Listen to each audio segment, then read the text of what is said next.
But what if your why is no longer enough?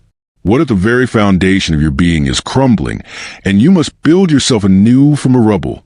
To reinvent yourself from zero is not simply change. It is to be reborn, to transcend all that you once were and become something entirely untethered.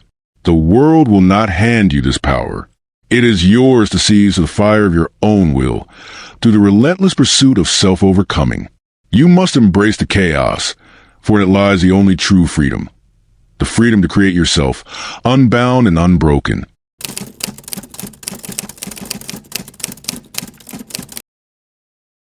This is not a warning, but a truth as old as time itself. To become, you must first unbecome. To rise, you must ascend. And in that descent, you will face the abyss, the deepest, most unsettling parts of your being, the places you have long ignored, buried, or feared. The abyss does not come with friendly face, nor will it offer you kindness. It is pure, unrelenting, and indifferent to your pleas. It is a place of total annihilation, where the world you once knew dissolves into nothingness, and your very identity is torn asunder. But in this abyss, in the very hard destruction, you will find the most potent form of creation. This is a paradox that few understand. It is only by confronting the chaos within that you can truly discover your power. The path of reinvention is not a path of comfort. It is a plunge into the very depths of what you fear, what you denied, and what you wish to escape. It is here at the precipice that you will encounter the truth of who you truly are, free of all the illusions you have built around yourself. Why do we avoid the abyss? Why do we run from the darkness that resides within? It is because we fear what we might become when we face it. But let me ask you, what else is there to do? You can try to pretend it doesn't exist, to cling to the semblance of peace, but the price of such cowardice is eternal mediocrity. The true self does not come from living in the shallow waters of comfort. It rises from the deepest depths of struggle, from the darkest, most terrifying corners of your soul. To deny this is to deny the very possibility of greatness. In your quest to reinvent yourself, you will meet the monsters, your fears, your weaknesses, your mistakes, and your regrets. They will challenge you, break you, and push you beyond what you thought possible. And yet, if you are willing to face them head-on, you will not only survive the battle, but you will become the very thing you once feared. This is the price of transformation. To embrace the abyss is to embrace the power of destruction, not as a force of terror, but as the gateway to your becoming. You will face the parts of you that you wish didn't exist, and yet you must make them your own. This is the only way forward. You cannot reinvent yourself without a complete disintegration of who you were. No false facades, no easy answers. No protective walls can shield you from this crucible. It is the destruction of self that allows for the creation of something greater. Every great transformation is born from a willingness to tear down the old, to dismantle what no longer serves you, to confront the rawness of your own existence. Only then can you begin to rebuild, not from the flimsy ideals imposed by others, but from a very essence of who you are, unfiltered, unapologetic, and alive. So, I say to you, do not shy away from the abyss. Do not flinch when it calls to you. Gaze into it and let it gaze back. It is in this gaze that you will find your true self. Not the version of you that the world expects, but the one you create from a wreckage. Embrace the darkness, for only in it will you find the light of your own power.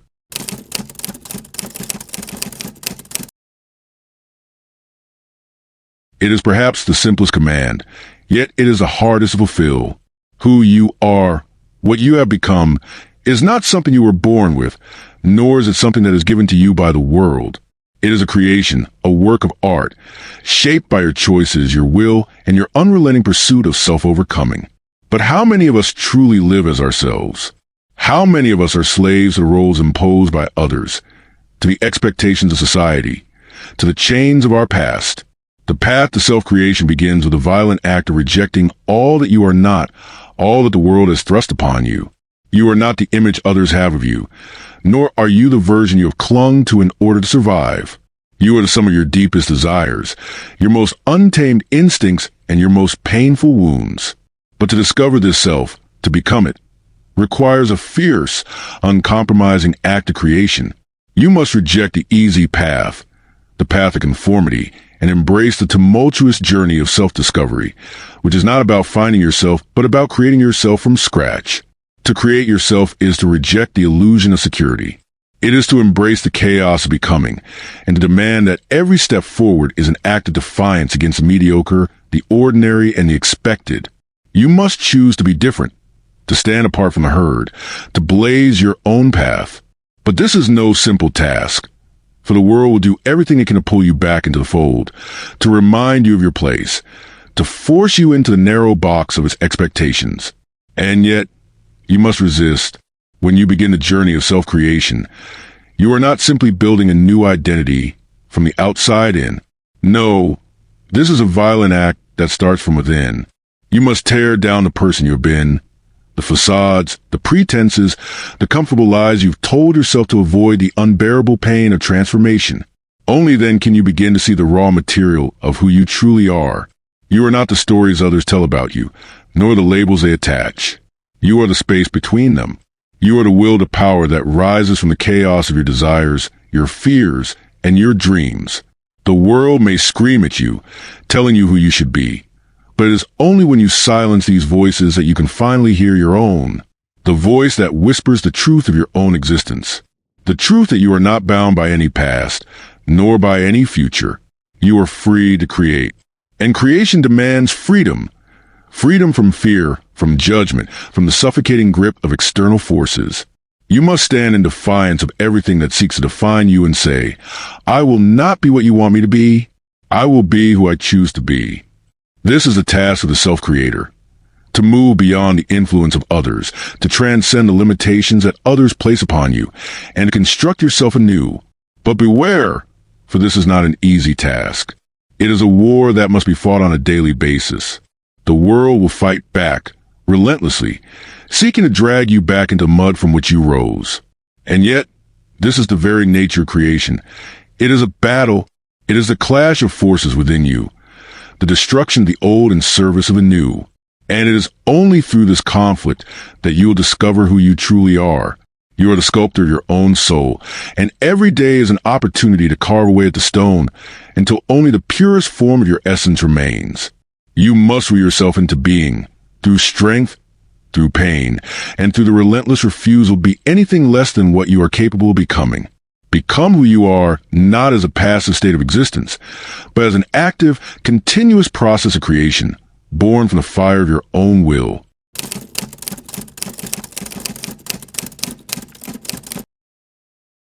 But what if your why is no longer enough? What if the very world around you has begun to decay, and the very foundations of your existence are being pulled apart? What if the path you've walked, though comforting, is a path that leads nowhere, and your soul screams for a new direction? The answer is simple. You must abandon the comfort of the known and venture into the unknown, for it is only in the chaos of uncharted territory that you will find what you seek. The pursuit of self-reinvention demands that you leave behind everything that makes you comfortable. The familiar world, with all its routines, its patterns, its easy answers, must be left to rot behind you. What are you if not a product of your surroundings? And what does it say of you if your surroundings are nothing but empty mirrors, reflecting only the illusion of progress? Comfort does not breed greatness. It breeds complacency. The moment you find peace in the known, you must question your path. For if you're not being pushed, stretched, and shaken, then you are merely existing.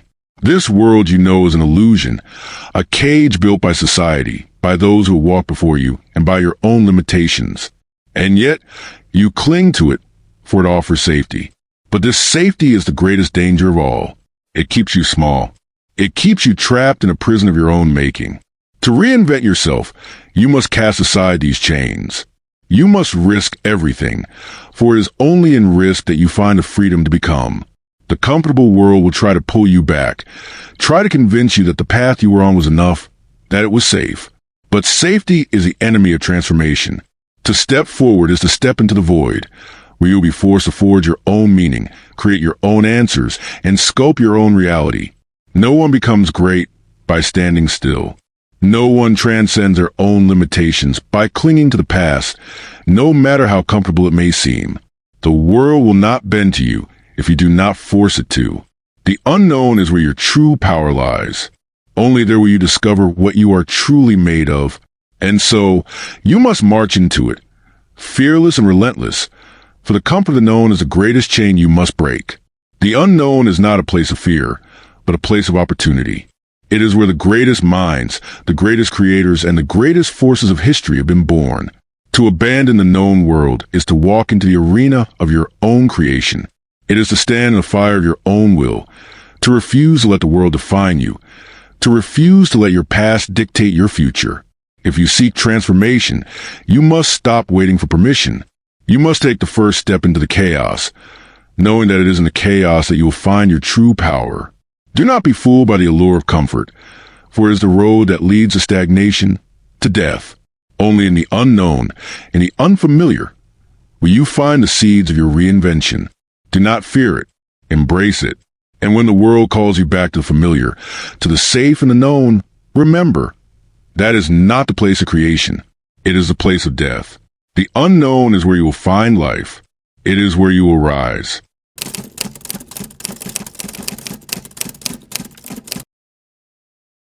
But what if the stress itself is not the enemy, but the test? What if the true battle lies not in escaping the pressure, but in harnessing it? You do not fight the storm by fleeing from it. You fight it by mastering the forces within you. The will to power is not a passive force. It is the very essence of mastery, and it resides in your ability to command your thoughts, your emotions, and ultimately, your own destiny. It is not enough to be at the mercy of life's trials. To truly live is to stand in the eye of the storm, calm and resolute, and to bend the chaos to your will. When you begin the process of reinvention, you are not merely shifting the external forces in your life. No, the first and greatest battle is within. You must tame your mind, seize control of your thoughts, and direct them as a conqueror commands his army. The mind is a vast battlefield, and your thoughts are the warriors that fight for dominance. Will you let them be ruled by fear, doubt, and helplessness, or will you direct them toward power, mastery, and creation? The world will try to dictate your thoughts. It will tell you what you should fear, what you should desire, what you should do. But the true power lies in choosing. The world's chaos is not your burden unless you allow it to be. You must make a choice. Will you be a slave to the forces around you, or will you become the master of them? This choice is the foundation of the will to power. The strength to transcend the circumstances of your life comes from within.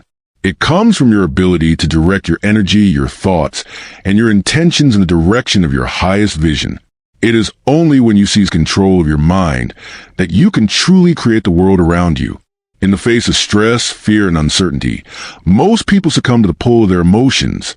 They allow themselves to be swept away, carried by the tide of anxiety, doubt, and helplessness. But this is not the way of the self-creator.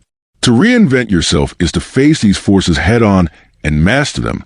The strength of the will is in its ability to choose, to select the thoughts that align with your goals, to choose the emotions that empower you, to choose the actions that move you toward greatness.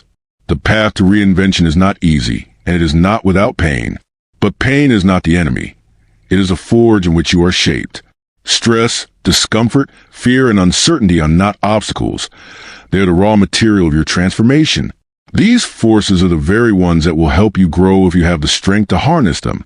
The secret is in your ability to direct them, not by fighting them, but by using them as fuel for your own power. It is only when you learn to control your internal world that you can truly shape the external one.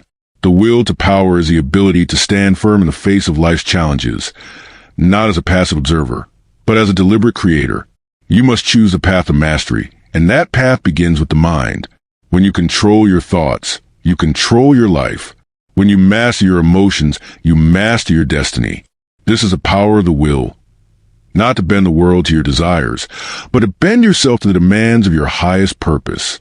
So, let the storms of life rage. Let the chaos of the world swirl around you. You, the master of your mind, are not at their mercy. You are the one who decides. And in that decision, you find the greatest weapon of all, the weapon of your own will.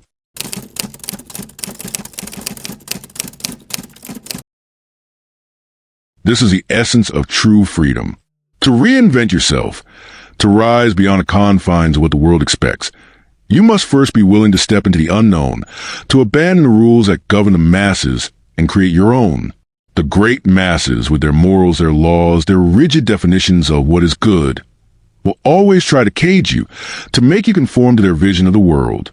But it is only by rejecting these definitions, by throwing away the chains of conventional morality, that you will begin to see the true power within you. The path to reinvention is not one that fits neatly into the lines of morality.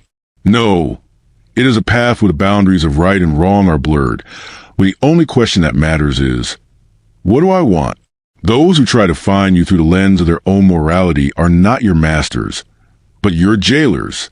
They demand you act, think, and live in accordance with their values, which are the values of mediocrity, of fear, of safety.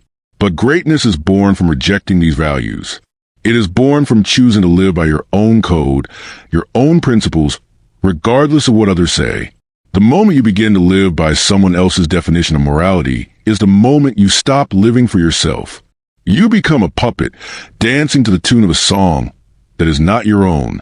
True power comes from standing outside the lines, from rejecting the easy answers that society gives you and creating your own. When you live by the world's morality, you are not free. You are shackled by their expectations. They tell you what is good, what is right, what is acceptable. But what is acceptable to them is not necessarily what is right for you. The path to reinvention begins when you start living by your own rules, when you decide that your desires, your needs, and your vision will be the compass that guides you, not the hollow voices of others who have long since abandoned their own. The danger, of course, is that the world will look at you, as it always does, and label you insane. They will say you have lost your way, that you are no longer who you were supposed to be. But this is their greatest fear. The fear of the unknown, the fear of someone who refuses to be bound by the values they have constructed. The truly free individual is a threat to them, because you are not constrained by the same rules that bind them. You are unpredictable, uncontrollable, and dangerous. And in this lies your power. The moment you begin to live outside the boundaries of conventional morality is the moment you begin to create yourself. You are no longer a reflection of the world's standards. You are no longer playing by someone else's rules. You are the creator of your own existence, the master of your own destiny. And in this freedom, you find your greatest strength, for it is only when you live authentically, when you live by your own code, that you can truly begin to reach your potential. So, reject the morality of the masses. Refuse to be defined by their limited, fear-based ideals. Create your own world, your own rules, and live by them with the strength and conviction of a conqueror. Let them call you insane. From their eyes, you'll always be a threat, a living testament to the power of living on your own terms. And in this, you'll find the only truth that truly matters. You are free.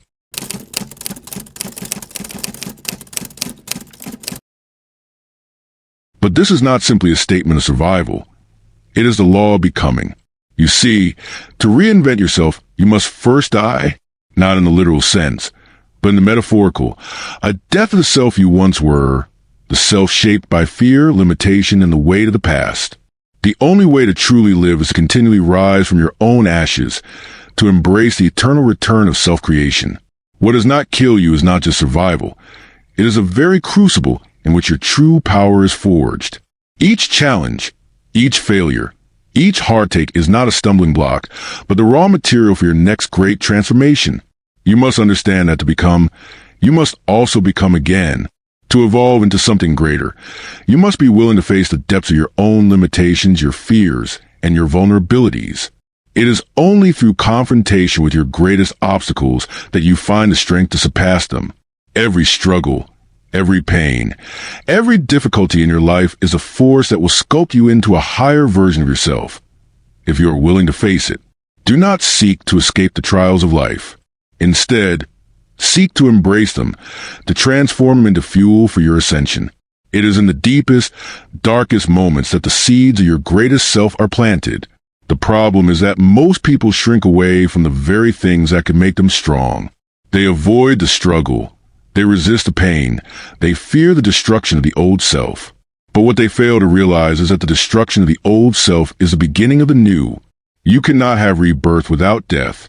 You cannot step into the future without first shedding the skin of the past.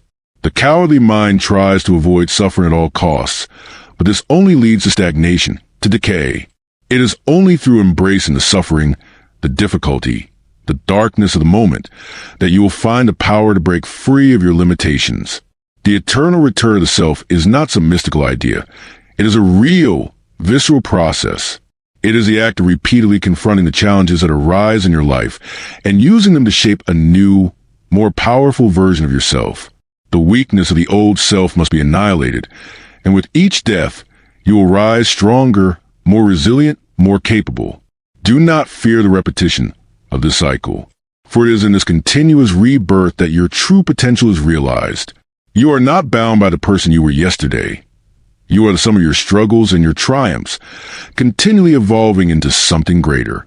And yet, the world will try to convince you that this process of becoming is unnecessary, that the struggle is to be avoided at all costs. It will tell you that peace, comfort, and certainty are the goals to be pursued. But this is a lie of mediocrity. The truly great do not seek peace. They seek mastery. They seek transformation. They seek the continuous destruction and creation of self. This is a path of greatness, the path of the one who chooses to die and rise again, stronger each time. So, do not fear the struggles that come with reinvention. Do not shy away from the difficulties, the pain, and the trials that life throws your way. For in them lies your power. In them lies your opportunity to become something greater. What does not kill you will not only make you stronger, it will make you new. And that new version of you will be the one capable of achieving the impossible. In the end, reinvention is not a destination, but a relentless, powerful journey, a journey that demands you tear down all that you were to build what you must become. It is not for the faint of heart, nor for those who seek comfort and ease. It is a battle, fought in the depths of your own soul, where the raw materials of your past are forged into the strength of your future. To reinvent yourself is to embrace the chaos, to choose your own path despite the world's attempts to define you, and arise from the destruction of your former self again and again. Every trial, every hardship, every setback is a forge in which you are shaped. And each time you rise from the ashes, you become something more powerful, more true, more alive. The process of becoming is not an event, but a continual rebirth. It is a choice to face the abyss and to return stronger, bolder, and more capable. In the end, you will find that what does not kill you, what challenges you, what breaks you, will not only make you stronger, it will make you the creator of your own destiny, the master of your own fate. And this is the greatest power of all.